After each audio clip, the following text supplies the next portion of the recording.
Inteligentes, que há 34 anos desenvolve sistemas inteligentes para as instituições financeiras na área de prevenção à lavagem de dinheiro. Esta reunião de hoje tem como objetivo discutir o papel transformador da computação quântica e como sua inclusão estratégica pode revolucionar a gestão pública, tornando-a mais eficiente, segura e inovadora. A computação quântica já não é mais um conceito distante. Ela está se tornando uma ferramenta essencial para resolver problemas complexos de forma mais rápida e eficaz, abrindo caminho para soluções que beneficiam toda a sociedade. Para dar início à reunião, convidamos para compor a mesa o excelentíssimo deputado estadual Sebastião Santos, coordenador da Frente Parlamentar de Apoio ao Desenvolvimento Tecnológico, Implantação de Cidades e Expansão de Projetos de Energia Renovável e Sustentável no Estado de São Paulo.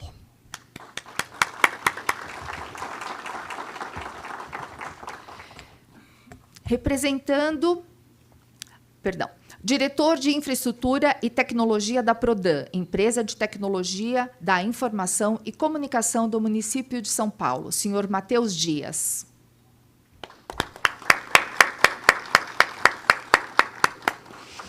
Professor doutor Manuel Vidal Castro Melo, representando o IPTC, Instituto de Pesquisas Tecnológicas e Científicas.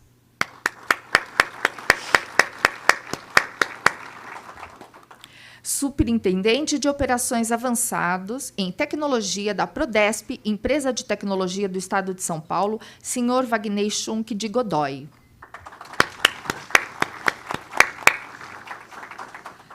Quantum Sales Leader Latin of America, representando a IBM, International Business Machines Corporation, senhor Alexandre Pfeiffer.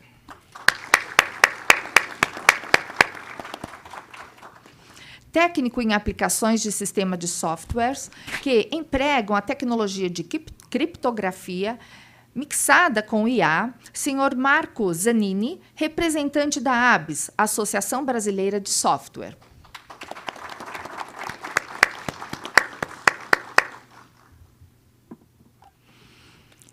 Neste momento, convido a todos a se colocarem em pé para a execução do Hino Nacional Brasileiro.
vida. Deus tem sonhos lindos, campos tem mais flores. Nossos bosques têm mais vida. Nossa vida no teu seio mais amores. Ó pátria mãe, idolatrada, salve, salve. Brasil de amor eterno seja símbolo. O lábaro que ostentas estrelado. Dedica o verde louro desta flâmula. Mas no futuro e glória no passado. Nas serras da justiça clava forte. Verás que o fim do teu não foge a luta. Nem teme quem te adora a própria morte. Terra adorada, entre outras línguas do Brasil, ó pátria amada. Os filhos desse sol na escola, gentil, pátria amada, Brasil.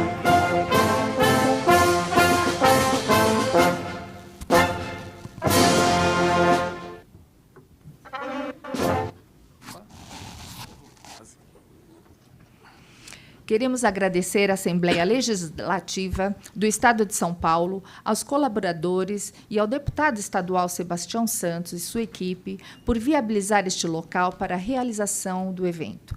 Aproveito para informar que estamos em transmissão ao vivo pela TV Alesp e pelo YouTube, @AlespOficial. Vamos convidar as autoridades presentes para uma breve saudação. Agora, com a palavra o anfitrião do evento, o excelentíssimo deputado Sebastião Santos, coordenador da Frente Parlamentar de Apoio ao Desenvolvimento Tecnológico, Implantação de Cidades e Expansão de Projetos de Energia Renovável e Sustentável no Estado de São Paulo, que dará início às palavras de abertura desta reunião. Bom dia a todos, é um prazer recebê-los aqui na Assembleia Legislativa do Estado de São Paulo, sabendo que uma segunda-feira que começa com as crianças voltando para as aulas, tendo hoje já mais 500 quilômetros de congestionamento nas proximidades, e com certeza devemos ter muitas pessoas chegando aí após o início desse importante evento do Estado de São Paulo. A Frente Parlamentar, ela foi criada aqui na Casa para debater posicionamento do Estado de São Paulo mediante todas as tecnologias que possam ser implementadas para mudar a vida humana. Ouve-se muito falar em tecnologias e tanto ouvi falar, eu fui para fazer o MBA em Gestão de Cidades Inteligentes para tentar entender o que se falava tanto. E procurei um lugar onde estava focado já no poder público para ter uma ideia de entender o que o poder público poderia se construir no Estado de São Paulo para se implementar nos municípios, nos 645 municípios, e depois disso poder levar isso a crescimento a nível nacional e quem sabe, América Latina e outros países. Quando nós começamos a tomar pé do que é que o Ministério de Ciência e Tecnologia estava fazendo no Estado de São Paulo já,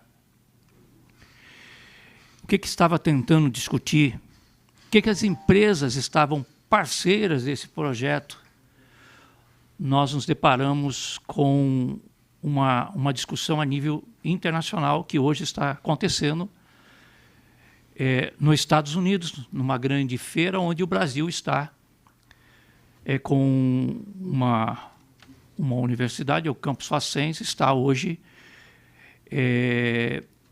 disputando um dos prêmios em uma das feiras nos Estados Unidos, que termina sábado agora.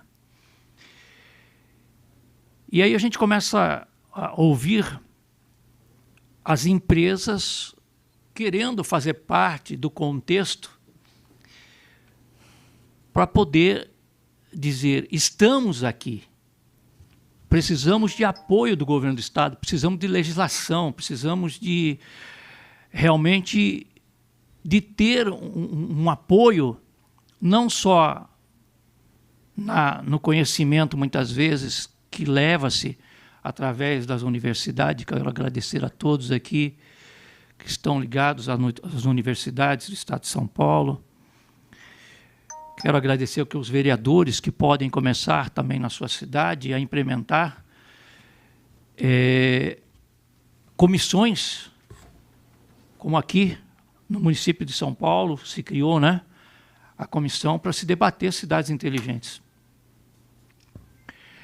E nós precisamos ampliar essa discussão a nível realmente de Estado, com feiras, com questões de parcerias, como nós estamos vendo aqui o governador Tarcísio de Freitas enviando os jovens do Estado de São Paulo e com o apoio do governo do Estado para vários países e também trazendo os jovens para o recebimento de recursos para que eles possam desenvolver nas escolas do Estado de São Paulo uma formação dentro do currículo escolar. Então, os primeiros passos, se podemos dizer assim, estão começando a existir. Estamos saindo do gato, né, do gatinhar, para ficar em pé. Mas nós precisamos ficar em pé de uma forma que possamos debater o que existe dentro do Estado de São Paulo, dentro do nosso país, que é um país em desenvolvimento e que muitas pessoas querem colocar coisas de países desenvolvidos para dentro de um país em desenvolvimento que não tem condição, que não tem recursos, que não tem como fazer, implementar essas políticas públicas de países de primeiro mundo num país em desenvolvimento, que hoje está e amanhã não está. Uma empresa que chega aqui hoje e diz, eu vou trazer uma tecnologia de ponta para o país, ele já se depara, em primeiro lugar, com a legislação. A legislação totalmente inadequada. Para vocês terem uma ideia, a Assembleia Legislativa do Estado de São Paulo só pode usar carro preto porque em 1940 um deputado dessa casa criou uma lei dizendo que o carro só pode ser preto se for oficial. Então, são pensamentos ultrapassados tentando conviver com pensamentos de ponta do dia de hoje. Então, quando foi trazido a discussão, e aí eu quero agradecer a todos os envolvidos na questão quântica, nós estamos ouvindo falar os últimos dias, né, o último mês, está sendo construído um chip, conseguiu-se enviar dados de um ponto para o outro com a computação quântica. A gente fica pensando, quantas pessoas sabem disso? Quantas pessoas conseguem discutir com propriedade o que é, o que foi trazido a essa casa? Será que nós ainda estamos gatinhando ou podemos ficar pelo menos em pé para tentar dar o primeiro passo? Porque se nós tentarmos correr, nós vamos ter um problema sério como no passado, que empresas chegaram e foram embora e deixaram aqui apenas um sonho. Então, a Frente Parlamentar de Apoio ao Desenvolvimento Tecnológico, implementação de cidades inteligentes, expansão de projetos de energia renovável, sustentável e outros itens, tudo isso está pautado dentro dos critérios das 17 ODS, definidas até 2030, que já estamos em cima e não conseguimos avançar praticamente 0,1%, e que nós estamos vendo o mundo cada vez mais conectado, mas para o humano nós estamos tendo o deslocamento do humano sempre para mais longe de uma vida melhor.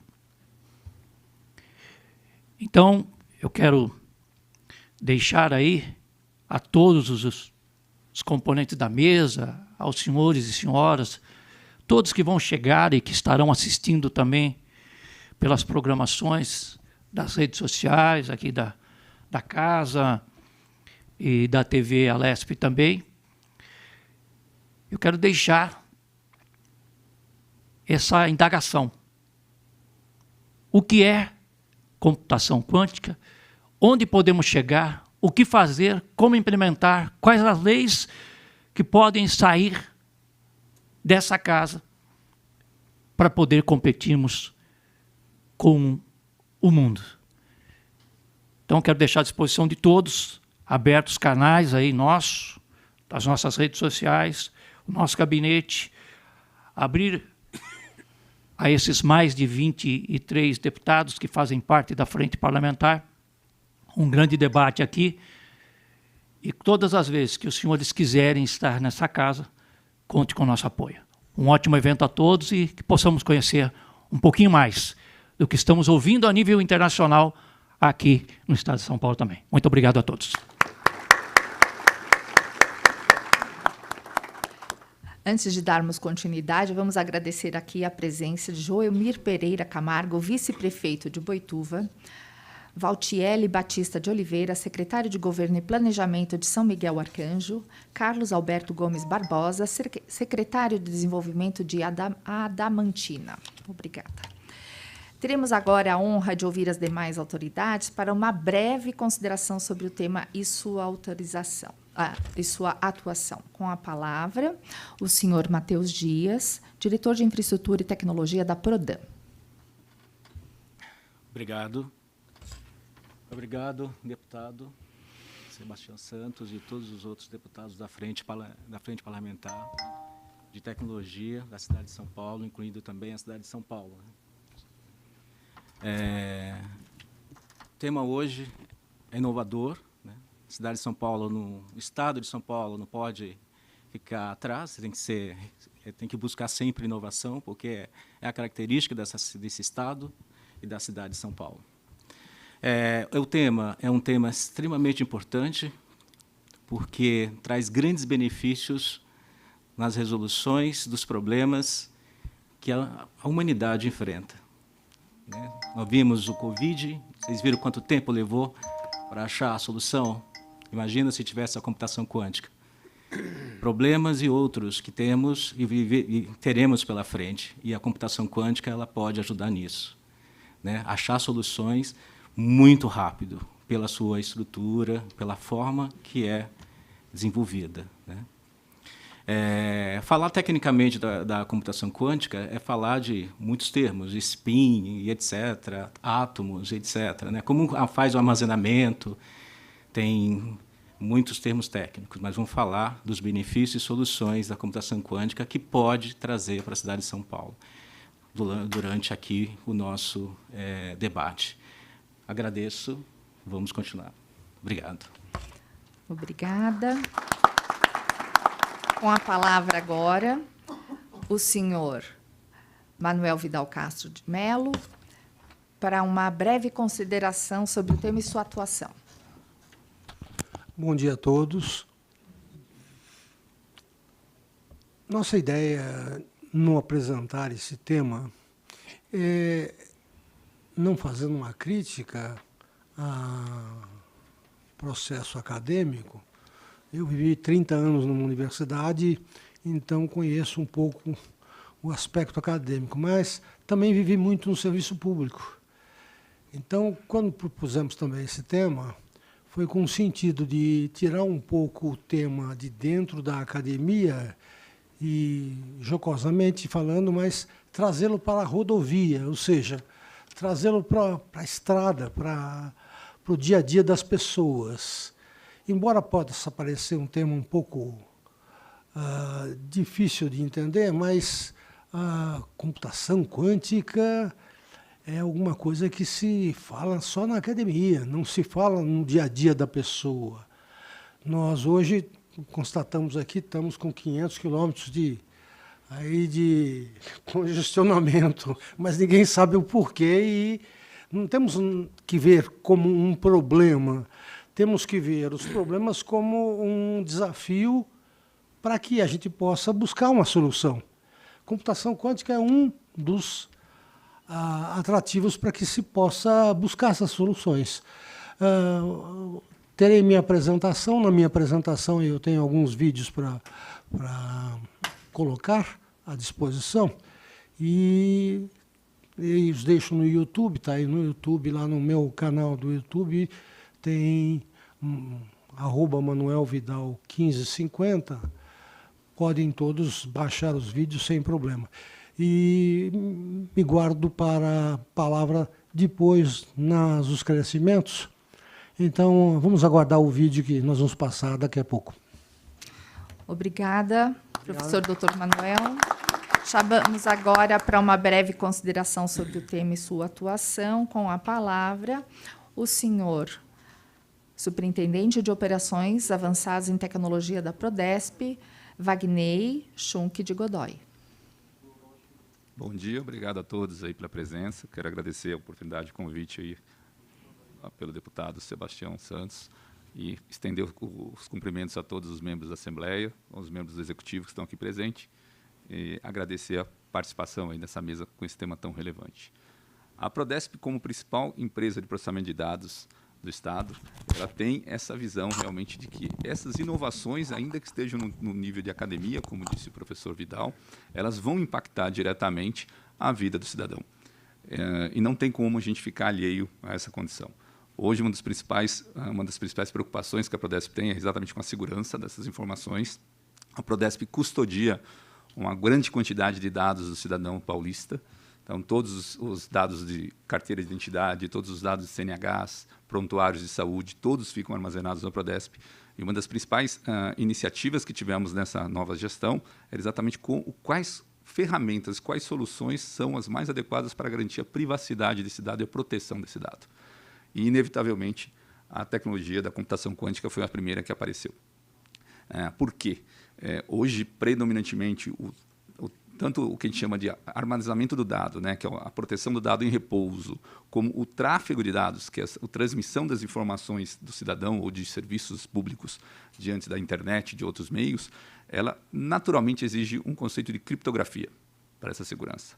E essa criptografia é o primeiro ponto em que a computação quântica realmente traz uma problemática, né? Ela vai trazer uma capacidade de processamento tão grande que ela vai conseguir ter condições de quebrar esses algoritmos com uma facilidade maior do que a computação tradicional que hoje nós temos.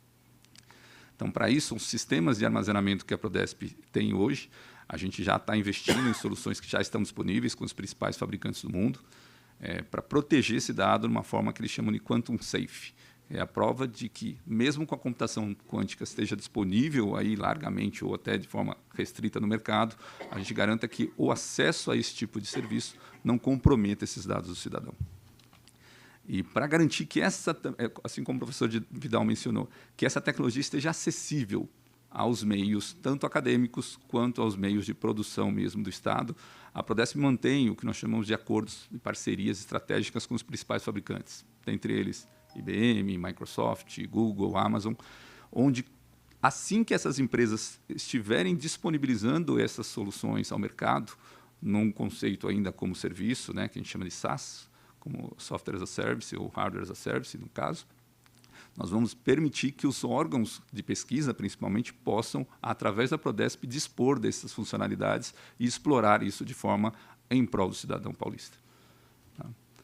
Então, essa acho que é a nossa contribuição para a mesa. E, claro, que esse tema, como o próprio colega Matheus mencionou na Prodan, ele é muito abrangente e ele é muito novo ainda para o conceito de execução, quer seja na visão comercial, quer seja na visão pública da transformação digital. Mas é importante essa atenção do Estado, essa iniciativa da Assembleia, para realmente promover esse debate e iniciar essa discussão em conjunto. Eu acho que o principal benefício que a gente pode ter nesse contexto é todos os esforços, todas as competências estarem sendo aplicadas na mesma direção, em prol dessa tecnologia. Muito obrigado. Obrigada. Antes de darmos continuidade à palavra dos componentes da mesa, agradecemos Antônio Felício Filho, diretor do Instituto Federal de São José do Rio Preto, Marilda Aparecida dos Passos Rodrigues, vereadora de São Miguel, Cláudio Watanabe, vereador de São Miguel, Elvis Moreira, vereador de Salto de Pirapora. Agora, com a palavra, para uma breve consideração, o senhor Alexandre Pfeiffer, representando a IBM. Obrigado, bom dia. Obrigado à LESP, em primeiro lugar, ao deputado Sebastião Santos pelo convite, uma honra estar aqui. Cumprimento também os demais deputados e as pessoas presentes, companheiros da mesa. O meu papel hoje, dentro desse contexto que já foi traçado aqui pelos outros membros da mesa, é de trazer um pouco, explicar, então, o que é a computação quântica, por que ela é importante, e qual o estado da tecnologia hoje, e ela está avançando muito rápido. Então, para onde que ela vai? E finalmente, qual é o impacto? Como é que nós conseguimos trazer ela, como já foi dito aqui, para o cidadão do Estado de São Paulo e para o cidadão do Brasil. Esse é o meu papel aqui hoje. Obrigado. Obrigada, Marco. Antes de darmos continuidade à palavra de Alexandre, obrigada, Alexandre, desculpa. Agradecemos a presença de Vade Manuel Ferreira, vereador de Tatuí, de São Paulo, Fernando Henrique Apolinário, vereador de Valparaíso, Flávio Rodrigues, vereador de São Roque, Nilvanderson, Parisi, vereador de Araçoiaba. Falei certo o seu nome? Obrigada pela presença. Dando, então, continuidade a uma breve exposição, consideração sobre o seu tema e sua atuação, o senhor Marco Zanini, representante da ABS, Associação Brasileira de Software. Muito obrigado. Excelentíssimo senhor deputado estadual Sebastião Santos, colegas da mesa, autoridades presentes, senhoras e senhores, em nome da ABS, agradeço a oportunidade de estar nessa discussão, ela é muito rica. Deputado Sebastião, na minha opinião e na nossa, da indústria de software, a gente acredita que a tecnologia é a ferramenta de maior inclusão social que existe hoje, mais do que qualquer outra coisa, e a computação quântica vai acelerar, na minha opinião, esse processo, o processo do Estado servindo o cidadão de forma mais rápida, mais eficiente, de uma forma mais fluida, mais transparente. Então, eu acho que não é se, é quando. Acho que essa nossa discussão aqui fala um pouco disso. Eu vou tentar abordar, como o Wagner falou, um pouquinho sobre os aspectos de segurança que tem que vir junto com isso. Então, desejo a todos um seminário e agradeço a oportunidade.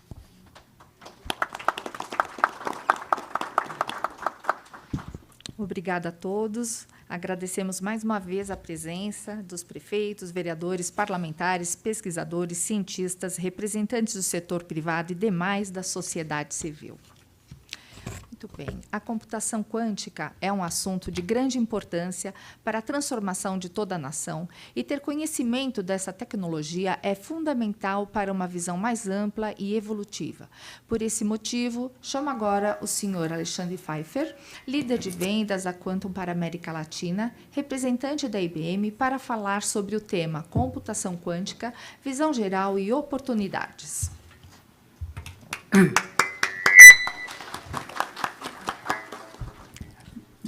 De novo a todos. Eu venho para o lado de cá, acho que melhora. Eu trouxe algumas figuras para mostrar para vocês, para contar um pouco da história. Como eu disse, vamos começar hoje falando por que computação quântica, o que é isso, para que existe isso, né?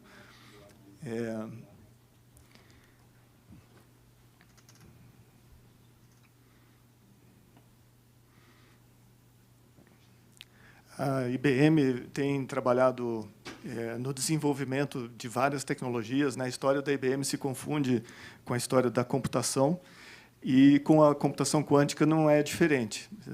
Também, desde os anos 60, 70, os pesquisadores da IBM Research têm começado, primeiro, a pensar como seria uma teoria da informação quântica, quais as diferenças que isso teria em relação à computação tradicional. Chegaram os slides. Esse aqui é uma figura do System 2, é o modelo mais novo de computador quântico que a IBM coloca à disposição de todas as pessoas para acessar remotamente e para poder ter o contato com a tecnologia. Mais uma, por favor. E, para contar essa história, eu achei que seria interessante trazer um exemplo com que as pessoas pudessem se conectar. Então, eu vou começar falando de café. Todo mundo, acho que hoje, teve chance de tomar café, né? O que isso tem a ver com computação quântica, né?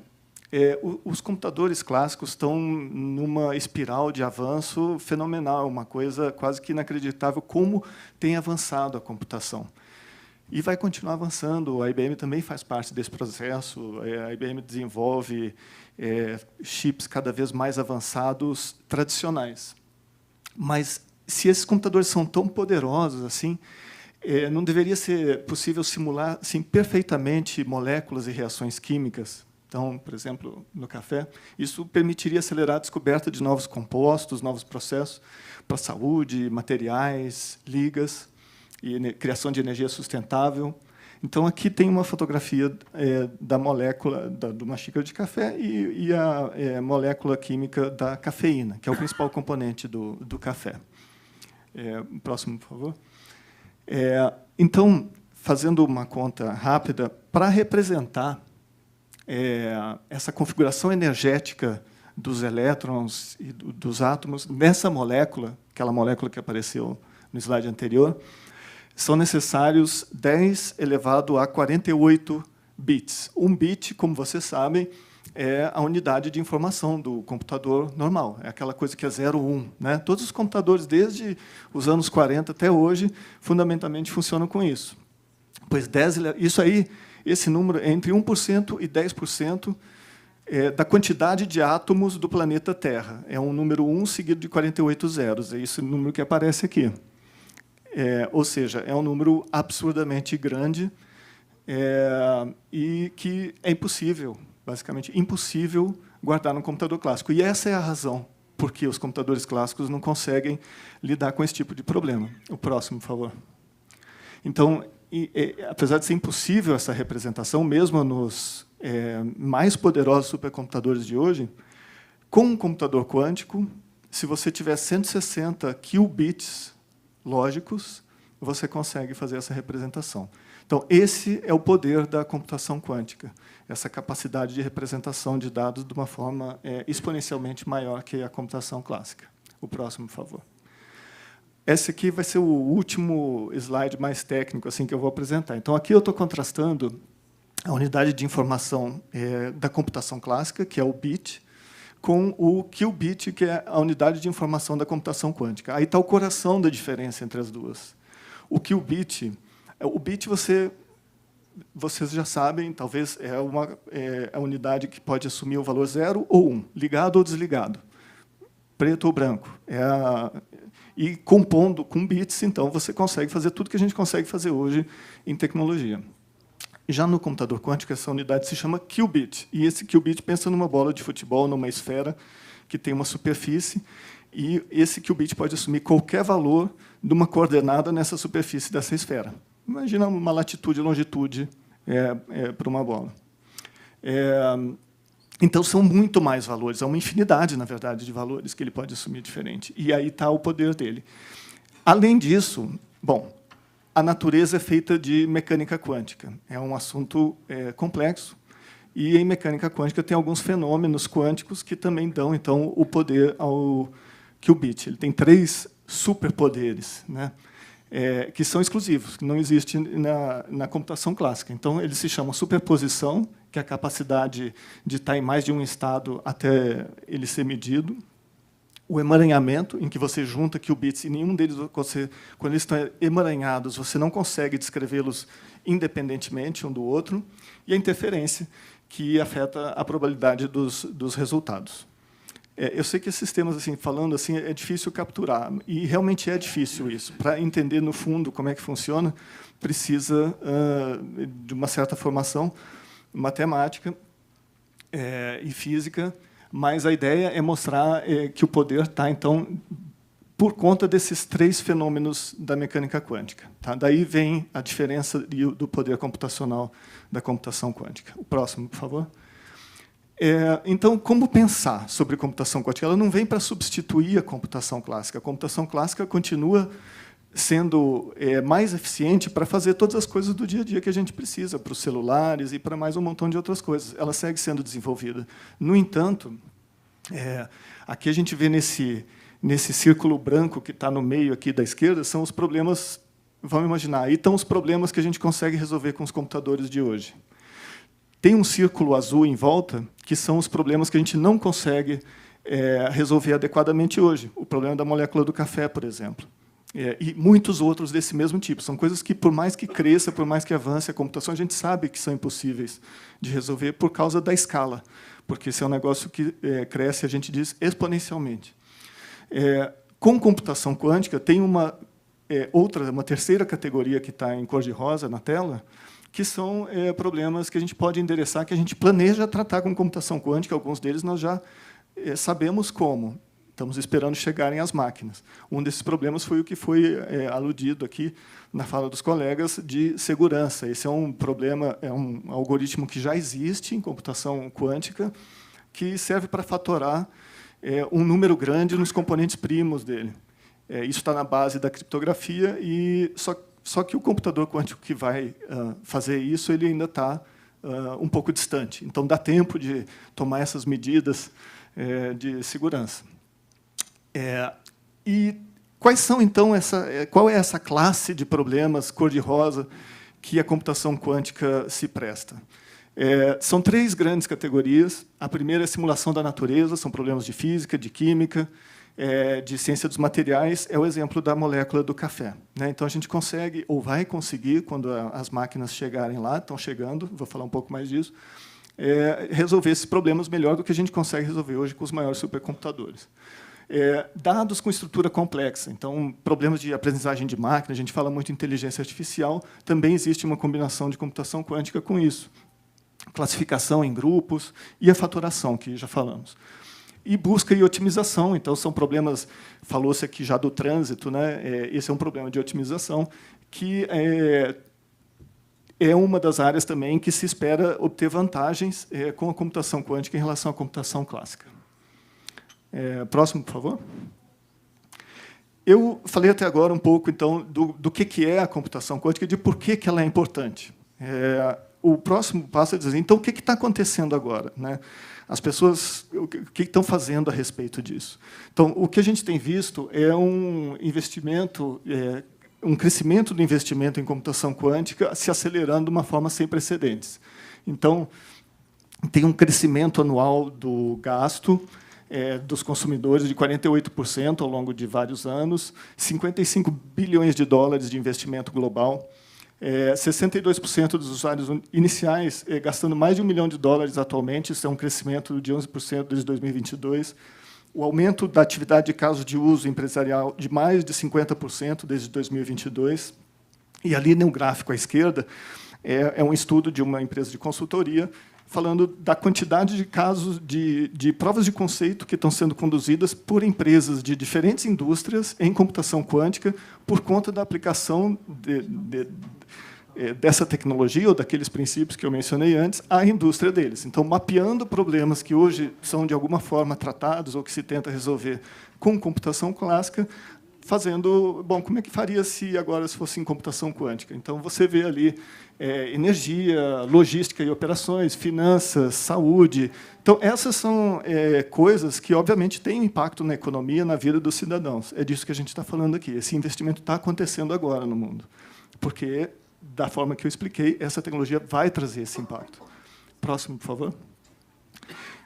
Eu quis também trazer aqui um exemplo de iniciativas do investimento público nisso, e não necessariamente de governos nacionais. Tem bastante coisa sendo feita por governos nacionais também. Mas aqui são 2 casos de governos regionais. No caso dos Estados Unidos, o primeiro é da Califórnia, que foram $500 milhões pelo governador da Califórnia concedidos à Universidade da Califórnia em Los Angeles, para construir um parque de pesquisas de tecnologias de computação quântica, com mais 200 milhões inicialmente, com mais 300 milhões depois. E 500 milhões de dólares propostos e pedidos pelo governador do estado de Illinois, também para criar um centro de desenvolvimento de algoritmos quânticos. Inclusive, a IBM faz parte desse centro também, lá nesse estado de Illinois. O próximo, por favor.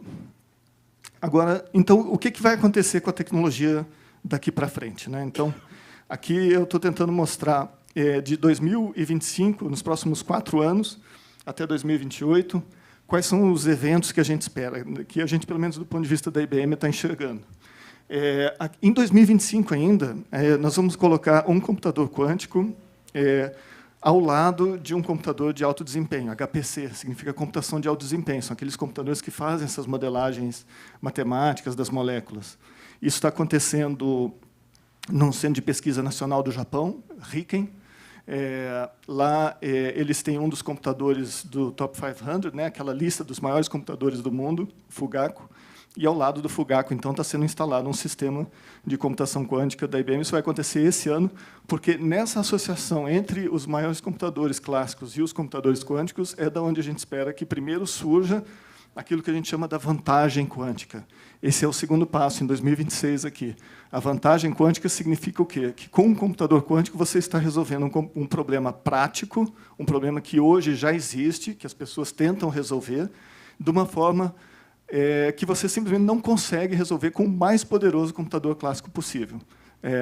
Esses conceitos de vantagem quântica, etc., aparecem muito nas notícias que a gente lê nos jornais, né? O jeito que a gente prefere olhar para isso, na IBM, é assim, precisa ser um problema prático, precisa ser uma coisa que as pessoas estão tentando resolver hoje e não estão conseguindo. Esse é o marco de 2026 que a gente espera. Para 2027...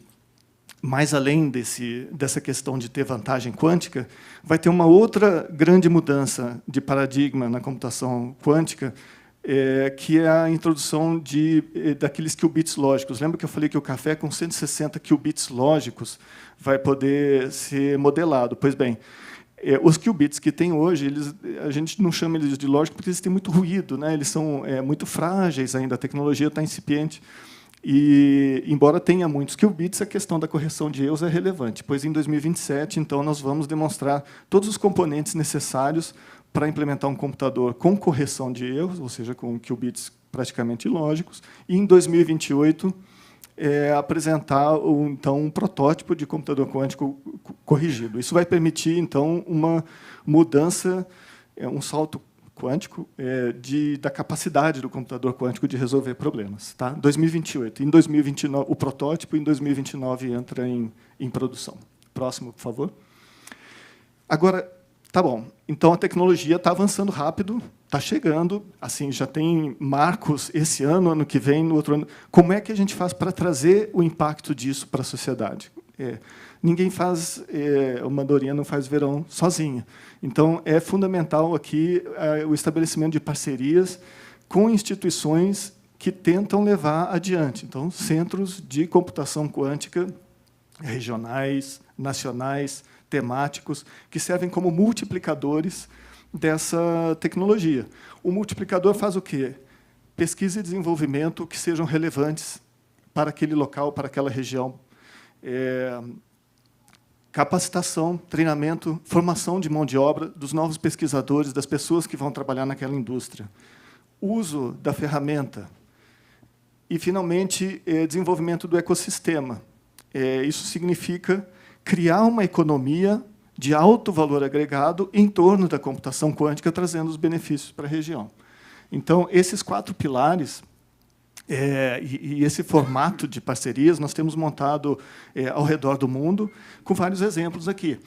A Universidade do Estado de Arizona, o governo provincial de San Sebastián, no País Basco. Então, é uma coisa um pouco, talvez, que possa se fazer um paralelo com o município de São Paulo, né? Porque não é nem um governo estadual ou provincial, é um governo municipal que está fazendo isso, está trazendo um sistema para lá, nesse formato.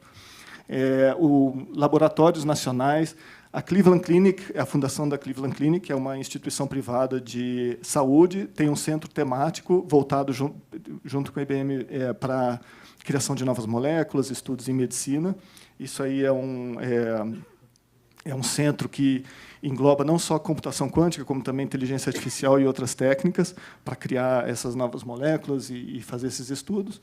Na Índia, no Japão, inclusive esse fim de semana, esse Keio University, a inauguração foi sexta-feira agora. O Oak Ridge National Lab, no Canadá, um centro voltado para a sustentabilidade no estado de Quebec. Na Suíça, na Nova York, esse RIKEN, que eu já mencionei, no Japão, Universidade da Califórnia do Sul, Universidade de Tóquio e a Universidade de Yonsei, na Coreia. Próximo, por favor. Então, aqui, eu já para concluir, vou chamar as pessoas aqui a imaginar. Imagine se a gente pudesse... próximo, por favor. Mais um, por favor. Aumentar a segurança alimentar. Como? Melhorando o processo de fixação de nitrogênio para criar fertilizantes à base de amônia. Para isso, você precisa ser capaz de fazer essa modelagem molecular. Próximo passo. Ajudar a enfrentar mudanças climáticas, descobrindo novos catalistas para aumentar a eficiência da conversão de carbono em hidrocarbonetos.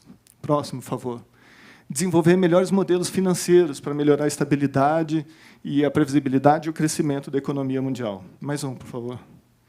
E em saúde, encontrar novas classes de antibióticos para enfrentar o crescimento de cepas resistentes de bactérias. Então, mais uma, por favor. Aqui está tapando, mas a ideia é assim.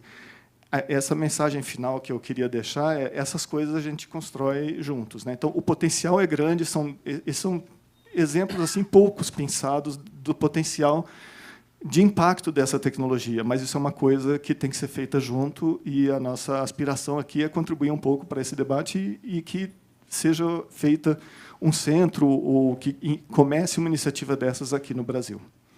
Muito obrigado.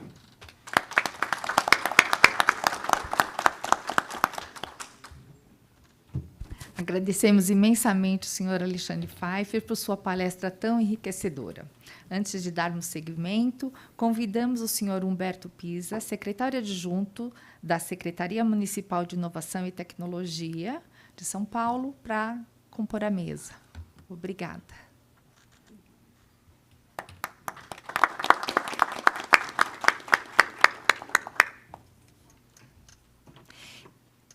E, para dar continuidade à nossa programação, teremos a honra de ouvir o senhor Marco Zanini, representante da ABS, Associação Brasileira de Software, formado em engenharia.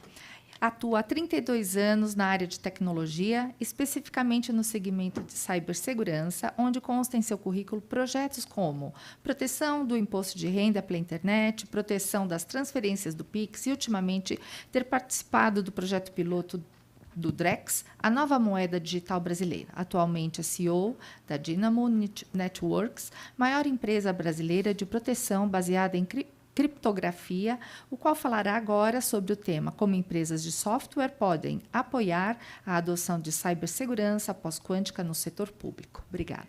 Obrigado pela oportunidade. Parabéns, Alexandre. Esse assunto é árido, né? Ainda é muito árido para nós, enfim. A computação está no dia a dia de todos nós. A gente ganhou uma maquininha aqui que faz milagre, né? Quase tudo a gente faz nisso. Daqui a pouco a tecnologia quântica vai estar aqui também, um dia, eu espero, daqui uns 15 ou 20 anos, talvez. E a gente vai poder experimentar o sabor da velocidade desse processamento, né? Acho que vai mudar tudo, concordo com o Alexandre, vai mudar absolutamente tudo que a gente consegue fazer, como que a gente consegue fazer. Mas, junto com os benefícios da velocidade, também vem as dificuldades da velocidade, ou o que ela gera de problema. A administração pública é um ente importante nisso, porque boa parte das informações sensíveis do cidadão estão em poder do setor público, e é importante, então, que a gente pense, né, como que a gente vai implementar os benefícios da computação quântica e como a gente vai se proteger dos malefícios dela, que é incipiente a qualquer nova tecnologia. Pode mudar, por favor? Meu currículo já passou, obrigado. A gente tem uma formação de bastante tempo em segurança cibernética. O nosso case, né, a menina dos olhos meu, é o Pix. Né? A gente tem uma infraestrutura hoje no Banco Central que faz criptografia de todas as transações Pix. São 250 milhões de transações por dia. É um ambiente quente, né? O Pix está na nossa vida aqui. Então, a gente faz isso e a gente sabe que, no mundo quântico, isso vai precisar evoluir junto com tudo mais. Pode passar, por favor? Eu peguei aqui três notícias que estão quentinhas, né, sobre problemas de segurança ligada à computação. Né? O mundo tenta evitar o dia da quebra da criptografia global. Né? A gente falou um pouquinho disso aqui. A computação quântica, por ser muito rápida, ela vai quebrar os sistemas de segurança de uma forma muito simples, muito rápida. Se os computadores atuais não têm tecnologia, não têm velocidade para fazer isso, na tecnologia quântica isso vai ser questão de segundos. Eu botei alguns exemplos só para a gente tangibilizar, já vou falar. Mas a gente tem muitas coisas. Por exemplo, a notícia da semana passada foi que um hacker roubou 1,5 bi de dólar, transferindo um arquivo apenas, que era uma chave de criptomoeda de uma corretora. Seria como se um banco, naquele instante, perdesse 1,5 bi de dólar, né, numa transferência de arquivo. Então, a segurança da informação, cada dia, ela tem ganhado um aspecto muito mais relevante, né? Seja informações públicas, que estão em poder do Estado, seja informação que está no ente privado. A computação quântica joga nessas duas moedas. Pode mudar, por favor?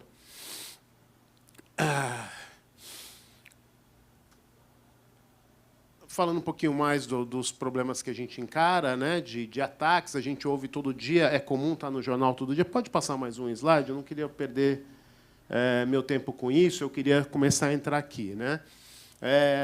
Existem dois fatores muito importantes em segurança digital que a gente, cada dia, tem que olhar mais para eles. O primeiro é identificação. Você não chega mais num balcão, deputado, e se identifica para a pessoa, como eu me identifiquei na portaria ali, peguei o meu documento, ela olhou o meu rosto. Né? Enfim, não é mais assim que funciona. Né? Eu estou do outro lado da máquina, lá, eu estou em outra máquina. Então, a cada dia, a identidade passa a ser uma coisa mais fundamental. Né? Mas a IA e a tecnologia quântica junto consegue fazer milagres dos dois lados. Vocês sabem que hoje o maior número de fraude de autenticação facial é porque alguém pega uma foto sua na rede social e a inteligência artificial vai mudando o seu aspecto na hora de se identificar para o banco e ela consegue se identificar como você. Então, a tecnologia quântica vai potencializar essas coisas. A segunda característica muito importante hoje, é a informação que está trafegando, a informação armazenada. Essa informação ela precisa ser protegida de algum jeito. Eu tenho um exame médico de um paciente que deteta alguma doença que ele tem, essa informação ela é sigilosa, ela é de propriedade daquele cidadão. Eu, como Estado, preciso proteger aquilo de terceiros. Então, eu preciso implementar dispositivos de segurança. Foi falado aqui sobre criptografia, esse é o caminho. Né? Em criptografia, a gente tem estudado muito, o assunto do momento é criptografia pós-quântica. A gente já tem que se preparar agora para isso. Porque, deputado, uma transação de Pix demora 10 segundos para ela acontecer. Não tem problema de eu não implementar uma criptografia pós-quântica nessa transação. Mas, num documento que eu vou registrar, que precisa durar 20 anos esse documento, eu preciso pensar no problema agora. Porque, daqui 10 anos, essa criptografia vai ser quebrada. Então, eu preciso já pensar nisso. Né? Assim como a IBM está estudando, existe um órgão americano chamado NIST, que já estuda e já registra algoritmos pós-quânticos para serem usados nesse tipo de informação. Então, isso, quando nós, no setor público, vamos idealizar um sistema, já tem que ser concebido desse jeito. Já precisa ser concebido pensando que eu vou ter problemas de ataques, porque isso vai acontecer, não é se vai acontecer. Okay? Então, a gente já vive isso hoje. O sistema bancário talvez seja o primeiro mais atacado. O do Brasil é um dos maiores do mundo, até porque nós somos mais avançados do que qualquer, ou pelo menos a maior parte dos países, mas o sistema de governo também é muito atacado. Né? Nessas matérias que eu passei, tem vários casos de invasão, a gente vê no jornal todo dia, porque a gente precisa pensar nisso. Pode passar mais um, por favor? Como começar a se proteger? Eu tentei trazer duas coisinhas que eu acho que são importantes. Né? Eu disse que identidade é uma coisa muito importante. A gente precisa se concentrar em autenticações fortes. Né? Senhas fortes é uma coisa importante. Né? Alguns de vocês devem ter experimentado no computador, às vezes, quando você vai colocar senha de alguma coisa, ele manda uma palavra desse tamanho como sugestão de senha. A gente acaba não usando, né, que a gente não vai lembrar daquilo nunca, a gente acaba usando mais simples, mas isso é uma coisa muito importante. Múltiplos fatores de autenticação. É chato, né? Às vezes vem aqueles SMS, aqueles e-mail com número que a gente tem que digitar, mas isso vai dificultando o processo de burla. Né? De burla da identidade, de burla da pessoa se identificar. Como é que eu vou proteger a informação de alguém se para mim quem está chegando naquela hora é a pessoa? Eu não vou proteger dela mesmo. Então, eu preciso fortalecer isso. Biometria, a gente vê isso todo dia agora nos sistemas. A facial sozinha é uma autenticação ruim. E ela é ruim porque a gente expõe ela. Né? O nosso rostinho está no Facebook, no Instagram, no WhatsApp. Quer dizer, a gente está fornecendo para o bandido o nosso rosto. Tá certo? Então, se eu não juntar isso com várias formas de biometria, eu começo a me expor muito. Por último, análise comportamental. A análise comportamental é importante. Você está acessando a informação pelo mesmo dispositivo que você sempre acessa? Você está no mesmo lugar que normalmente você está? Tecnologicamente, hoje, a gente consegue buscar todas essas informações instantaneamente. Com a computação quântica, isso vai ser absurdamente mais rápido. Né? Então, quanto mais sofisticado a gente montar os sistemas de proteção, menos exposição nós vamos ter. Pode mudar, por favor? Estou tentando. Acabei.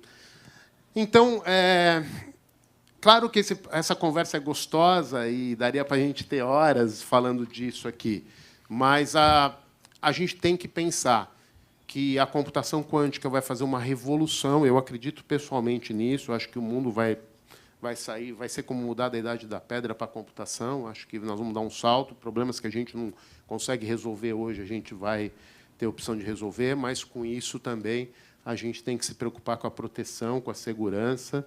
A segurança digital, cada dia, vai ser mais importante, não vai ser menos. O crime tem migrado, né, do físico para o digital. Claro que a gente tem a sensação... O físico tem uma sensação muito maior. O exemplo que eu dou, para finalizar, é quando você vai no shopping, no cinema, estaciona o seu carro, vai lá no cinema. Quando você volta, o seu carro não está na vaga, você tem a nítida sensação que você foi roubado. Ela é tangível. A segurança da informação é intangível. Você levanta do seu computador, vai almoçar, alguém senta lá, copia uma informação sua e vai embora. Quando você volta, ele está exatamente igual. Você não tem a sensação do roubo, você tem a sensação da consequência do roubo. Então, essa é uma coisa muito sensível, porque ela não toca as pessoas de uma forma simples no dia a dia, mas ela precisa ser pensada, porque a hora que a gente implementar mais tecnologia, a gente vai ter mais problema. É isso. Obrigado. Muito obrigada, senhor Marcos Zanini, pela excelente palestra. Vamos agradecer aqui a presença de Josimar Araújo Borges Cirqueira, secretária de Tecnologia e Inovação de Mogi Guaçu, Lili Chiarelli, secretária de Relações Institucionais de Mogi Guaçu.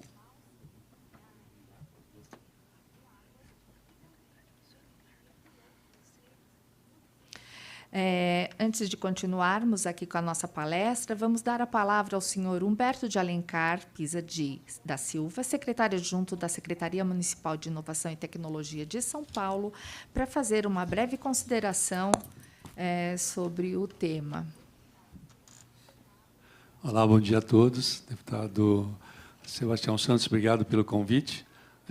Trago aqui também os cumprimentos do secretário Milton Vieira, que, por força de agenda, tivemos que dividir um pouco as nossas ações, mas gostaria daqui de trazer algumas informações importantes que a Prefeitura tem feito em relação ao tema de inovação e tecnologia. Desde que eu aceitei o desafio, sou pesquisador na Universidade de São Paulo, junto com vários colegas, né? A gente comentou aqui também do Zufão e do professor Zufo.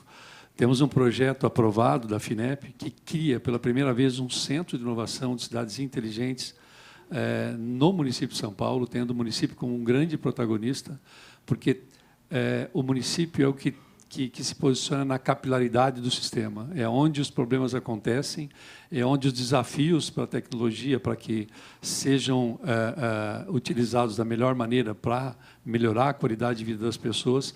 Então, a gente está lá na ponta, né, e foi por isso que eu aceitei esse desafio, né, de sair lá do nosso quadradinho na Universidade de São Paulo para ir realmente enfrentar e conhecer de perto esses desafios e realmente trazer soluções que realmente impactem a vida das pessoas. Então,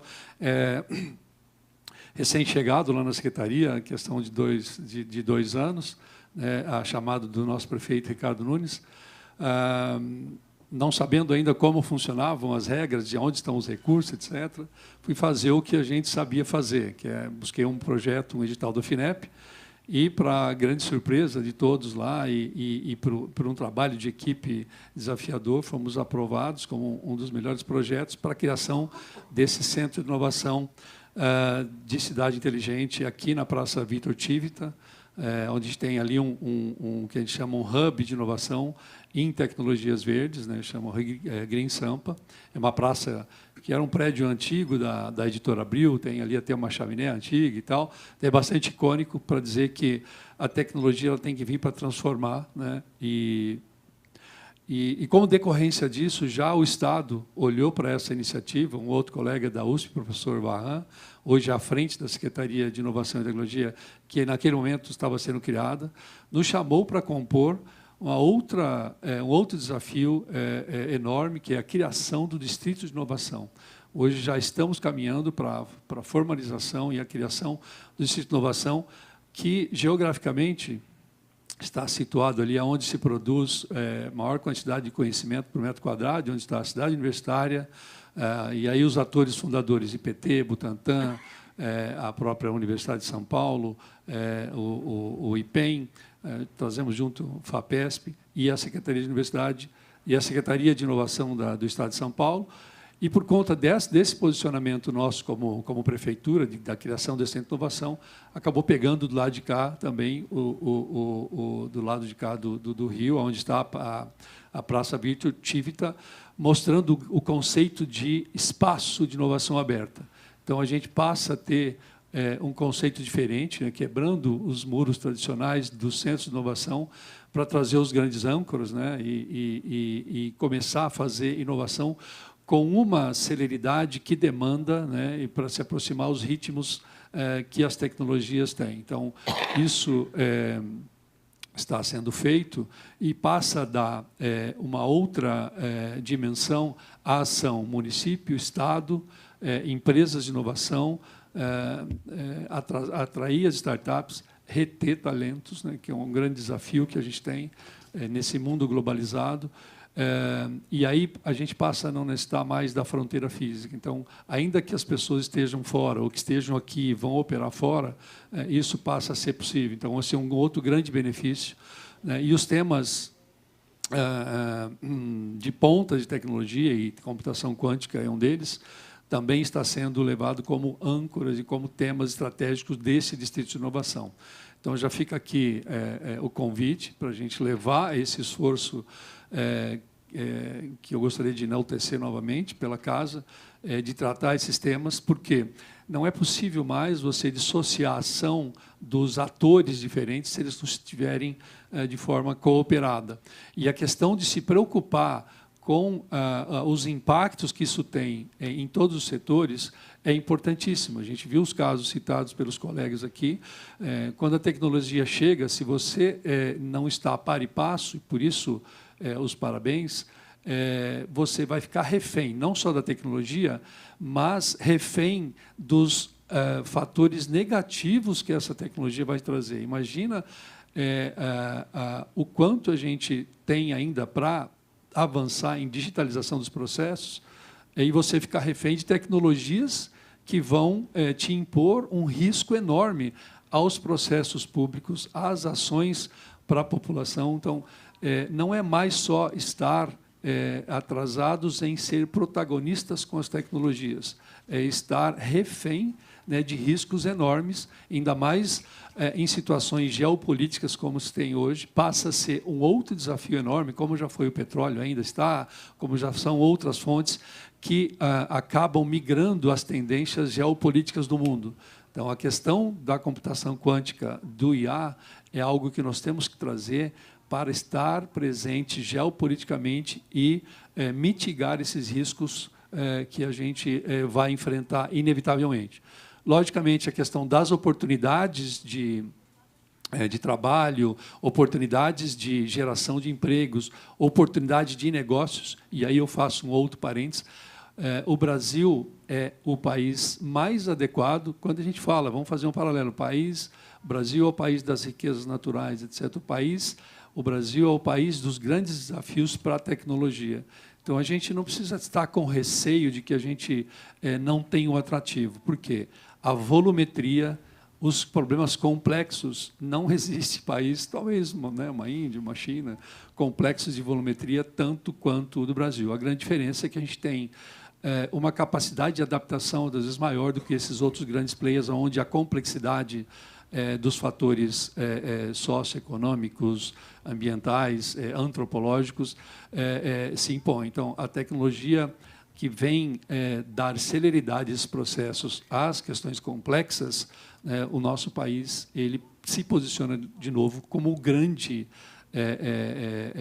potencial para se utilizar. Então, a gente já tem estabelecido aqui as melhores condições, voltando para o tema específico de computação quântica, de complexidade de problemas para atuar com eles. Então, eu queria só dar uma relaxada da questão de, puxa, mas a gente está ficando para trás, estamos perdendo talento, etc.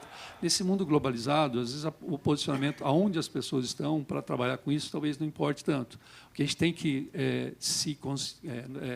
nós temos que nos dar conta que temos uma grande oportunidade nas mãos. E aí, de novo, parabéns por essa mobilização de fazer isso enxergar enquanto utilidade pública, né, e cuidar disso e levar essas pautas. Talvez colocar nessas pautas exatamente isso. Temos uma oportunidade enorme na mão e como tratar isso. E fica aqui uma outra provocação, e muito mais que uma provocação, um convite, a virem estar com o painel, tratar desses temas nos nossos eventos que a cidade de São Paulo, através da Secretaria de Inovação e Tecnologia e a nossa SP Negócios, começou com a primeira edição ano passado, né? A gente tem tratado, que criou um evento chamado de inovação e tendências tecnológicas do futuro, para que a gente pudesse ter um evento que ele pudesse estar atualizado a todo momento. Então, a gente não está chamando de evento de cidades inteligentes, evento de IA, evento de IoT, evento de tecnologias portadoras de futuro. E lá, a nossa grade está muito... Já começamos a falar de cybersecurity, computação quântica, computação de borda, inteligência artificial. Tivemos a presença, né, do deputado e autoridades, e abrindo essa janela para que vocês estejam lá enquanto frente parlamentar, para poder ter um espaço para a gente poder fazer essa sinergia de forma mais recorrente. Uma vez mais, obrigado, e fica aqui o convite, vamos fazer uma agenda em conjunta para tratar dessa grande oportunidade, desse grande desafio. Muito obrigado. Obrigada, secretária adjunto, senhor Humberto. pelas suas importantes considerações sobre o tema do nosso evento de hoje. Para darmos continuidade, chamamos agora o professor Dr. Manuel Vidal Castro Melo, representando o IPTC, Instituto de Pesquisas Tecnológicas e Científicas, para falar sobre o tema a importância da computação quântica na administração pública, ICMS e Centro de Pesquisa Quântica. Obrigada, professor.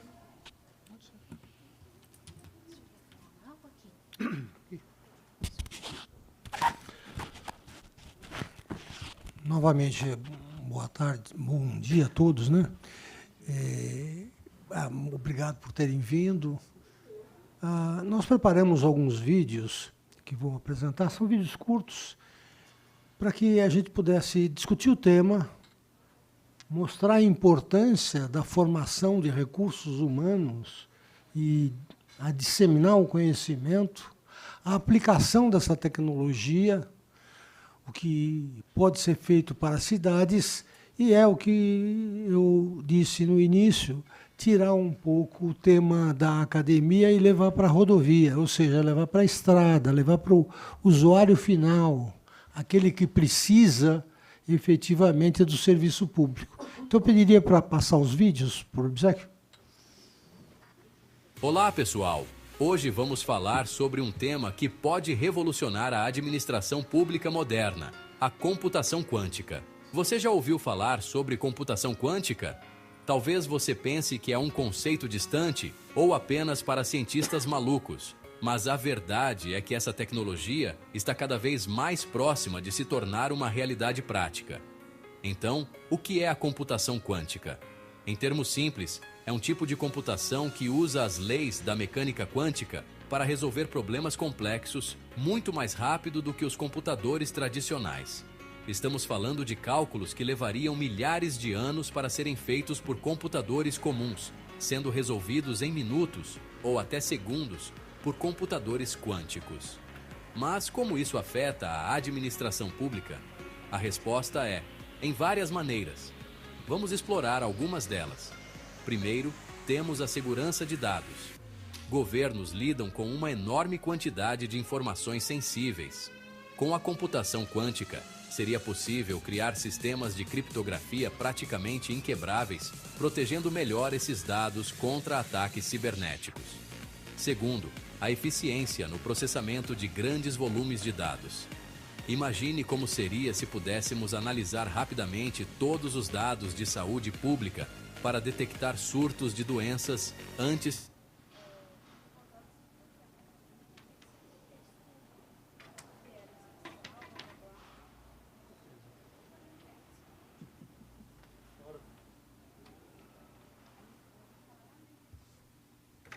Olá, pessoal.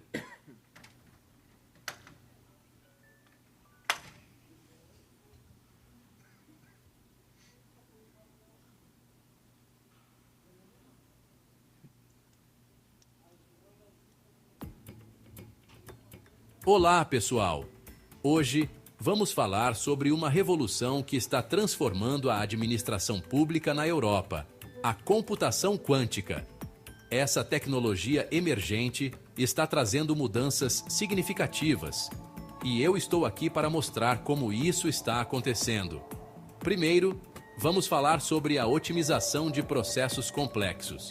A computação quântica é capaz de resolver problemas que são impossíveis para computadores clássicos. Isso quer dizer que agora podemos otimizar rotas de transporte público, logística de emergência e a distribuição de recursos de maneira muito mais eficiente. Imaginem um sistema de transporte onde os ônibus e trens sempre... Um pouco menos de 30 anos. Então, a cada 5 anos, dá para a gente perceber, está existindo uma mudança de geração e hoje a telefonia já está chegando no 6G. Então é interessante nós nos preocuparmos com isso. Se nós formos falar sobre um telefone de primeira geração hoje para uma pessoa qualquer, um rapaz aí de 10, 15 anos, ele não vai entender o que é aquilo. Mas por isso que nós precisamos agora começar a preparar o nosso futuro. Esses slides estão disponíveis aí para vocês fazerem uso e, efetivamente, podemos depois discutir com mais precisão. Ele traz a abordagem do que é uma computação, para que serve, com a metodologia e a nossa proposta, o nosso anteprojeto de desenvolver um centro de pesquisas para que possa passar essa informação a terceiros e a quem estiver interessado.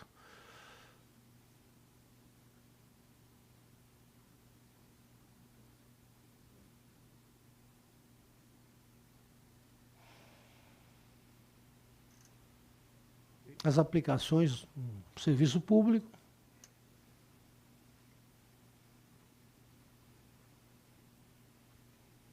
Muito obrigado. E me coloco à disposição para alguma pergunta ou questão que tiverem.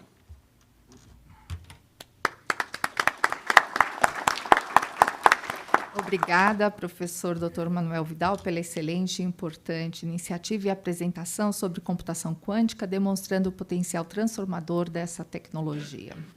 Antes de dar encerramento ao evento, abriremos oportunidade para que o público presente possa fazer perguntas.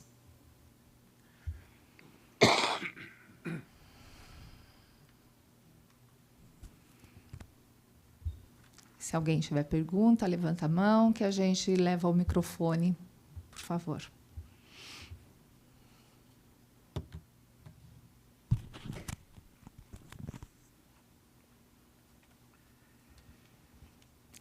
Tem duas pessoas lá atrás que querem fazer uma pergunta. Alguém pode levar o microfone, por gentileza?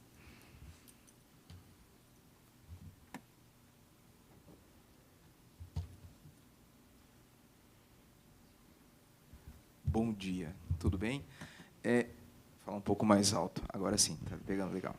Em relação à computação quântica, eu vejo um dos grandes desafios o hardware. Como a IBM está trabalhando com essa perspectiva? Eu sei que a IBM é uma grande, assim como o senhor disse no começo, uma empresa que já confunde a história da computação tradicional com a própria empresa. Como a IBM está tratando essa questão do hardware para a computação quântica?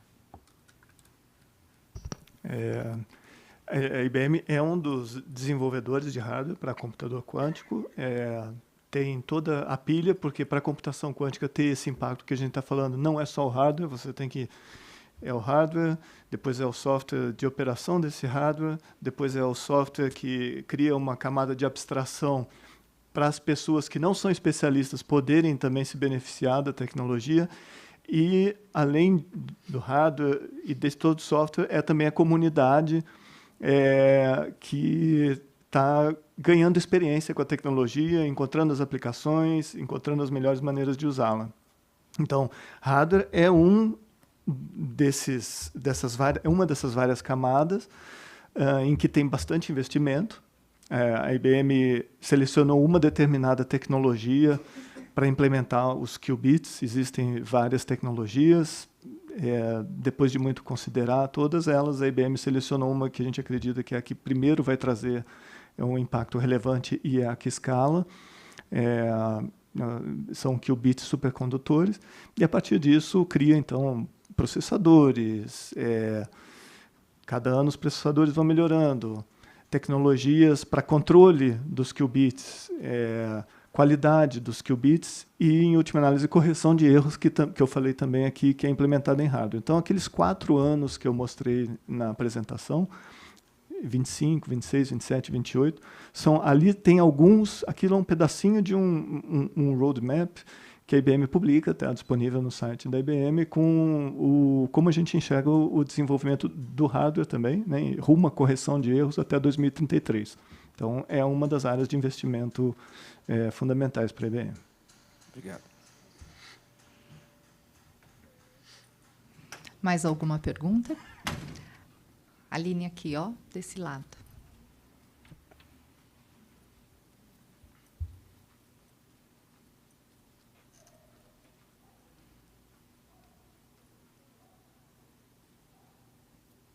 Olá, bom dia, né? A minha pergunta é a seguinte: como ficaria a capacitação, né, das pessoas nos municípios para que se conseguisse, né, aplicar um pouco disso em cada município? Assim, como que ficaria a capacitação mesmo, né? Quem gostaria de responder a questão? Professor? Posso responder. Eu vejo da seguinte maneira a preocupação de se implantar no município. Primeiro, você tem que levar o conhecimento. Então, a formação de recursos humanos, montar um time para que se possa efetivamente levar com que esse conhecimento saia da academia e vá para a rodovia, vá para efetivamente o município, para o usuário final. Tem toda uma metodologia, nesse último slide nós colocamos como é que a abordagem pode ser feita. Efetivamente tem que se estudar o problema do município. O município, por exemplo, do litoral paulista é diferente do município, por exemplo, do interior de São Paulo. Qual a dificuldade? E, efetivamente, a partir disto, se identifica o problema e se começa a ver aquele não problema, a busca de uma solução para ele. E aí se começa a implementar as soluções. Para isso, efetivamente, cada município tem toda uma estrutura. Tem um município que tem 15 mil habitantes, outros 50 mil habitantes, outros 200 mil habitantes, outros 1 milhão de habitantes. Por exemplo, Guarulhos. O problema de Guarulhos é diferente do problema de Pirapora, do Bom Jesus, ali do lado de Santana do Parnaíba, 18 mil habitantes. Então, cada município, e se efetivamente cada município tiver interesse, é só conversar depois com o deputado, ele nos fala conosco, nós fazemos todo um trabalho, primeiro, de análise e levantamento, de ver como é que pode ser implementado e como é que pode ser desenvolvido. Primeiro, se o município não tem, por exemplo, recurso nenhum, precisamos levar recurso para o município. Então, levamos recursos para o município, e a parte de recursos não é só dinheiro, não, é conhecimento. E a partir desse conhecimento você começa a desenvolver, ou é saúde, ou é segurança, né? Hoje, por exemplo, você tem um problema de segurança em São Paulo muito grande, que é de segurança. Então, o problema de São Paulo hoje, mobilidade, trânsito e segurança, são duas coisas que causam um impacto violento, né? É totalmente diferente, por exemplo, do problema de... Guarujá está tendo um problema assim, de segurança também. Então, você vê que, dependendo da questão e do aspecto do município, nós vamos tentar, ao longo do tempo, criar conhecimento para que se crie soluções para que se possam implementar para o usuário final. Essa é a ideia de se levar. Primeiro, formação de recursos humanos, identificação do problema e solução, e, evidentemente, avaliação depois dos resultados. Obrigada. Vou passar a palavra agora para o secretário adjunto, Humberto, que gostaria de dar uma palavra.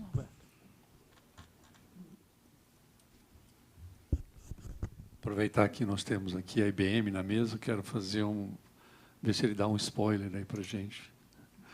Como é que a computação quântica, e em que momento daquele seu timeline ali, ela vai também interagir com a blockchain e criptomoedas, esse universo de fintechs que está acontecendo agora, e com essa capacidade estrondosa de computação, e fazer um pouco do paralelo. Isso vai acabar tendo uma relação custo-benefício em relação à energia, né? Porque a gente sabe que o grande problema de blockchain e de criação desses padrões, dessas chaves, é o consumo da energia utilizada para isso, né? Só para a gente traduzir um pouco mais em miúdos, né? Hoje, para você ter lastro de uma moeda, né, você tem barras de ouro, etc., quanto que isso dá respaldo à moeda tradicional. No caso de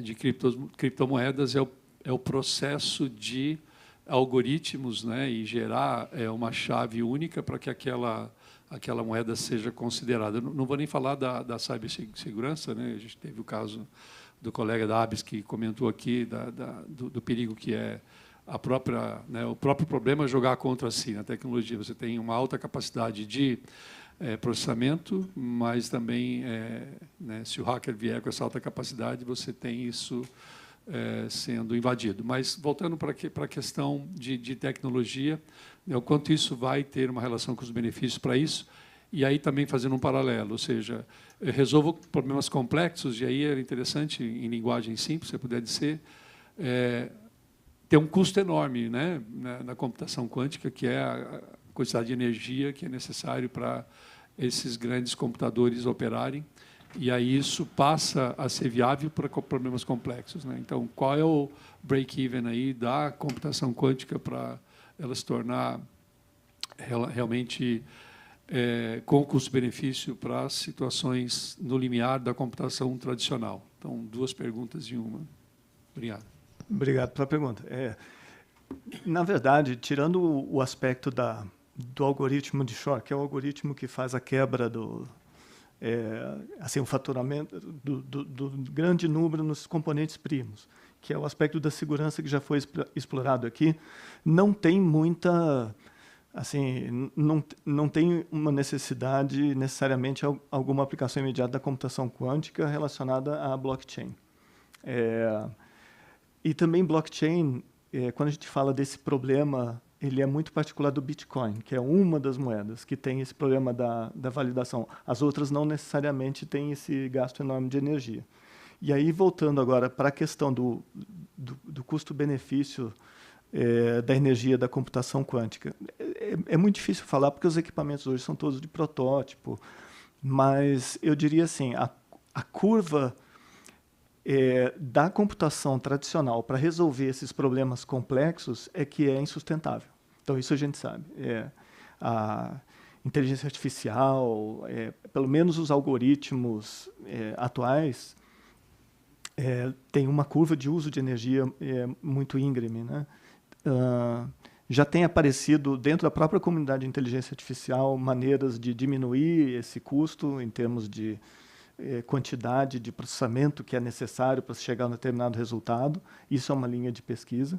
Mas eu diria que, se você olhar para a curva de computação quântica, a cada poucos novos qubits que são adicionados, o impacto é exponencial.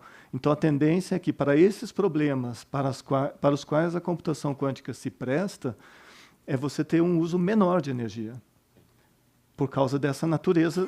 Em vez de ser uma curva que sobe assim exponencialmente, é uma curva que sobe assim, ou linearmente, ou quadrática. De toda forma, é muito menos agressiva que a exponencial. Então, a computação quântica vai ser usada quando for mais eficiente.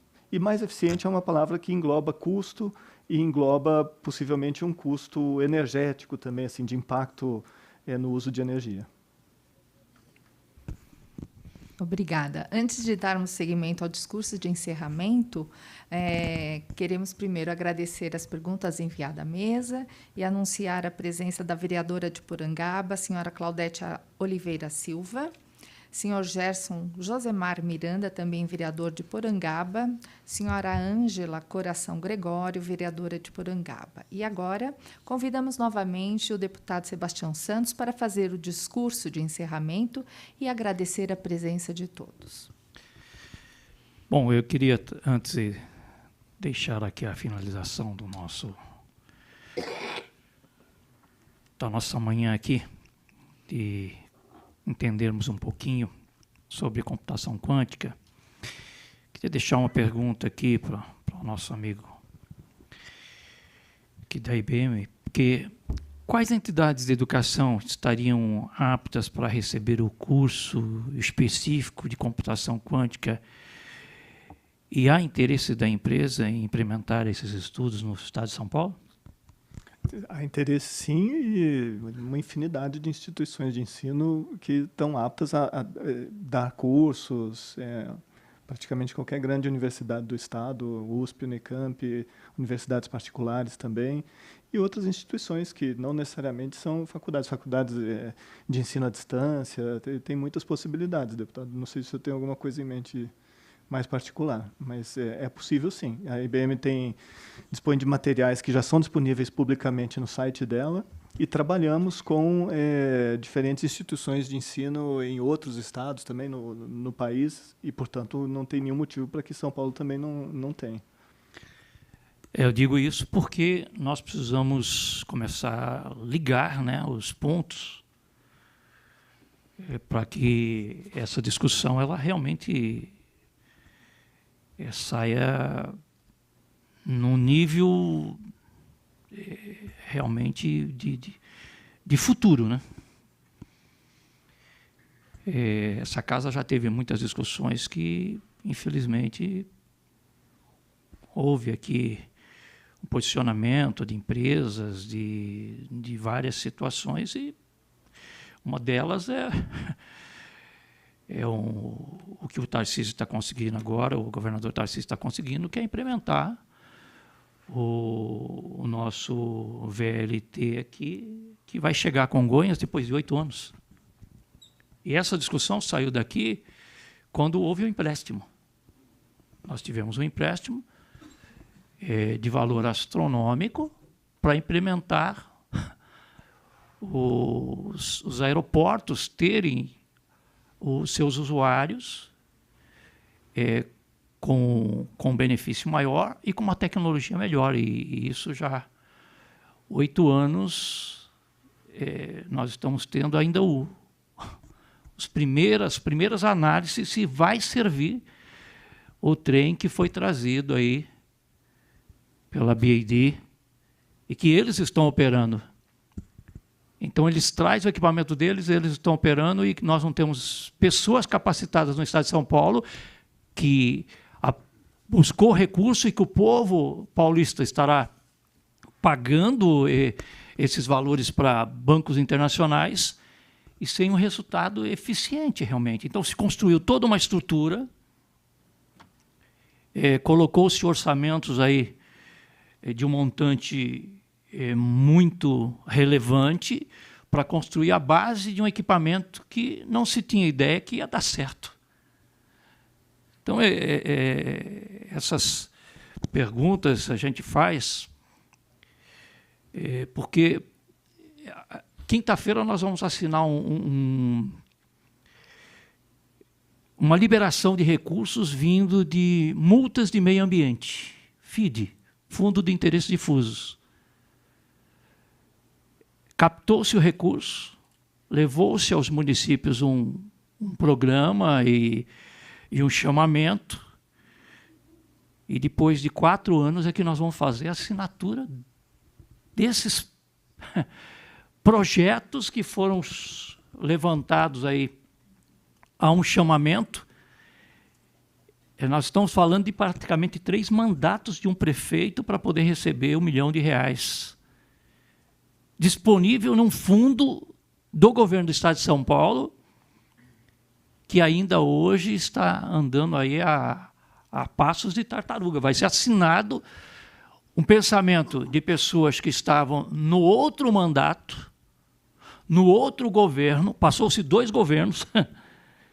Nós estamos falando do governo que ficou Rodrigo Garcia e Márcio França, depois governo Dória. Agora estamos assinando no governo Tarcísio e não sabemos se isso vai ficar em pé ainda. A colocação do recurso lá na ponta, se vai dar ênfase realmente ao uso da população. Então, quando a gente fica pensando em coisas novas assim, eu fico pensando o seguinte: eu estudei, planejei e coloquei em prática um projeto de lei nessa casa, que hoje é lei no Estado, que é o uso de drone para qualquer ação, independente se é da polícia, ou da educação, ou de estudos. O drone pode ser utilizado para captar imagens de um fato que no passado nós tínhamos o quê? O cara estava assaltando, eu filmava ele, eu não podia usar a imagem dele, a não ser que eu pedisse para ele a assinatura dele para poder usar imagens. Isso demorou, desde que nós estamos ouvindo falar sobre drones e equipamentos de tecnologia, nós estamos falando em, no mínimo, 20 anos. Para que pudesse ter a solução do uso da imagem para um item específico. 20 anos. Então, hoje, quando você vê aquela imagem, né, que salvou-se um garoto porque o drone foi lá e soltou uma boia em cima dele, ele segurou a boia e salvou ele. Aquilo só é possível por causa de uma lei que saiu de nossa autoria daqui. E aí nós temos todo um grupo de especialistas que não tiveram uma ideia para tirar do papel e colocar numa realidade um fato tão simples. Então, quando a gente ouve essa questão da computação quântica, se a empresa não entrar no negócio e disser eu vou fazer meus polos igual o McDonald's fez, vou fazer uma franquia aqui, e eu vou colocar um polo aqui num local específico onde nós temos uma mão de obra, onde nós temos uma discussão, onde nós temos pessoas capacitadas, aptas e que querem entrar no negócio e eles valorizarem a mão de obra desse negócio, é perigoso ainda a gente ficar gatinhando. Pode ser que eu esteja totalmente errado, pode ser que eu não venha ver isso funcionando, porque eu fiquei vendo 20 anos as pessoas falando para mim, não tem como fazer, a imagem não pode ser usada, você não pode tirar uma foto, você não pode fazer um filme, você não pode isso, não pode aquilo. E em 20 anos nós criamos uma frase que para o fato específico poderia ser utilizado qualquer equipamento e tecnologia. Uma frase. E que hoje está sendo usado no país inteiro. Então, o que eu ouvi aqui hoje, e o que me faz pensar numa ação futura, é justamente isso, é chamar as empresas que têm interesse para ouvir delas o que é que vocês querem implantar no Estado de São Paulo. O que é que vocês têm palpável? Vocês querem ter quanto de mão de obra? Porque se nós ficarmos com o que já está, com as universidades que aí estão recebendo recursos e num valor muito alto, eu não vejo saída. Eu estou na Comissão de Ciência e Tecnologia desde que eu entrei nessa casa. E eu não vejo aperfeiçoamento de fatos para poder dizer o recurso que nós votamos no Orçamento do Estado de São Paulo teve um resultado e esse resultado hoje está chegando lá na ponta, lá no bairro de periferia, lá nos pequenos municípios. Não está mudando a vida das pessoas, está dando condição de cientistas trazerem seus projetos dentro de uma universidade, dentro de um grupo de estudo, e depois eles saem como uma empresa particular deles e vão tocar aquilo que aprenderam dentro do que era bancado pelo governo do Estado de São Paulo. Nós tivemos várias discussões aqui dos sindicatos ligados à educação. Várias, inúmeras. E, por incrível que pareça, o único produto que não é, de forma alguma, levado a sério é o produto chamado a criança. Todos os outros, não, eu quero uma sala de aula melhor, eu quero um salário melhor, eu quero uma especialização melhor, mas para que tudo isso se na ponta a criança não vai ter nada desse benefício? Quando a gente fala em cidades inteligentes, a gente está falando em empresas querendo vender, empresas querendo trazer o seu produto, a sua tecnologia, o seu conhecimento para venda. não para benefício público da população. Então, eu acho que fica aí a indagação nessa manhã, e eu quero deixar isso aberto, para que as empresas interessadas no setor tragam algo palpável. Eu estou tentando implementar recursos de emenda para conseguir fazer telemedicina no estado de São Paulo. As pessoas estão morrendo porque estão há 4 anos sem poder ter um especialista atendendo ela. Não é resolvendo o problema. É ele sentado na frente dela e dizendo: o que você tem? O que nós podemos analisar dos seus exames? Nós não temos esse especialista. Então, ontem, assistindo nesse evento lá nos Estados Unidos, eu consegui, a professora, ela mostrando o que estava acontecendo ali naquele evento, na feira e tal, e ela me mostrou um equipamento. Um totem que, em tempo real, com uma câmera, a pessoa consegue falar com o especialista em qualquer lugar do mundo. Falei, olha só, o pessoal daqui vem aqui no meu gabinete e fala, não acha saída. Olha lá a saída. Porque eu já consigo colocar, nem que seja na sala de uma UBS, um totem desse com um especialista específico, com hora marcada, com a pessoa de frente, conversando com ele e tendo atendimento. E eu não tenho isso. Por mais que eu tenha a rede social dentro do meu celular, eu não consigo fazer isso. Então, nós estamos precisando ter parceiros com capacidades realmente, empresas com capacidades investindo no ser humano. Nós estamos vendo aí a questão do momento dos foguetes. Foguete que sobe, foguete que desce, foguete que agora dá ré e não sei o quê. Mas você ouviu falar quais são as pessoas que estão sendo beneficiadas com isso? Eu estou ouvindo falar que existe uma antena, que foi levado um satélite, que agora eu posso pagar para ter o direito. Mas por que essa empresa tem a pessoa mais rica do mundo e que não consegue deixar um pouco da sua riqueza para beneficiar o mundo? Será que nós estamos avançando ou será que nós estamos debatendo e querendo chegar a um objetivo que não terá nenhum benefício para o ser humano? Porque é fácil. Se eu quiser aprimorar qualquer um dos itens que foi discutido nessa mesa, é fácil. É só você valorizar quem quer e como quer.